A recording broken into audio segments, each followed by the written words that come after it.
আসসালামু আলাইকুম, কেমন আছেন সবাই? ডিমের মতো দেখতে এটা কিন্তু একটা মজাদার ডেজার্ট। আর এই ডেজার্টটা বানানোর জন্য আমি ডিমের মাঝখানটায় এভাবে খুব সাবধানে ফুটা করে নিয়েছি।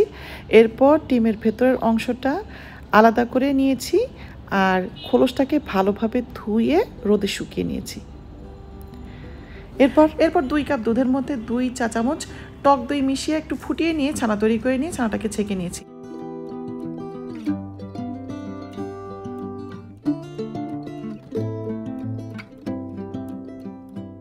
এরপর সেই ছানাটাকে প্যানের মধ্যে নিয়ে 2 চা চামচ চিনি, 2 চা চামচ না একটু বেশি হবে, আর একটু ইয়েলো ফুড কালার মিশিয়ে নিয়ে দিয়ে দিলাম 1 টেবিল চামচ গুঁড়া দুধ আর 1 টেবিল চামচ ঘি। কুসুমের পারফেক্ট কালার আনার জন্য ছানার মধ্যে একটু অরেঞ্জ ফুড কালার মিশিয়ে নিলাম।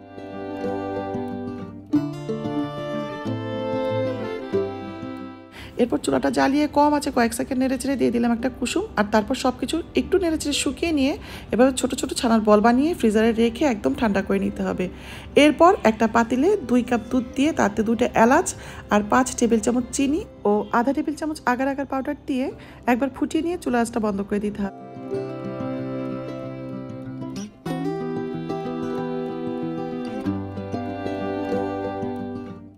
এরপর রোদে শুকিয়ে নেওয়া ডিমের খোসার মধ্যে ছানার বলগুলো দিয়ে খুব সাবধানে ফুটিয়ে নেওয়া দুধটা এভাবে ঢেলে দিতে হবে।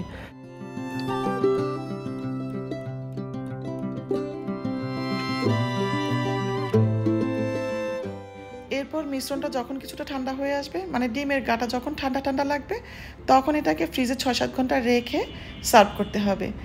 এই ডেজার্টটা কিন্তু খেতেও ভালো, দেখতেও অনেক আকর্ষণীয়।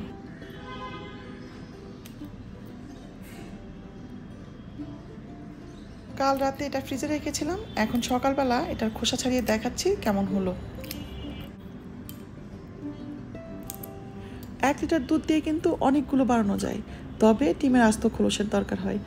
এজন্য যখন যখন ঘরে ডিম খাওয়া হয়, মানে পোচ বা ভাজা খাওয়া হয়, তখন যদি খোসাগুলোকে ভালোভাবে ধুয়ে রোদে শুকিয়ে সংরক্ষণ করা যায়, পরবর্তীতে এই ডেজার্ট বানানোর সময় ওই খোসাগুলো ইউজ করা যায়। তো যাই হোক, আজকে এ পর্যন্তই। সবাই খুব ভালো থাকবেন। আল্লাহ হাফেজ।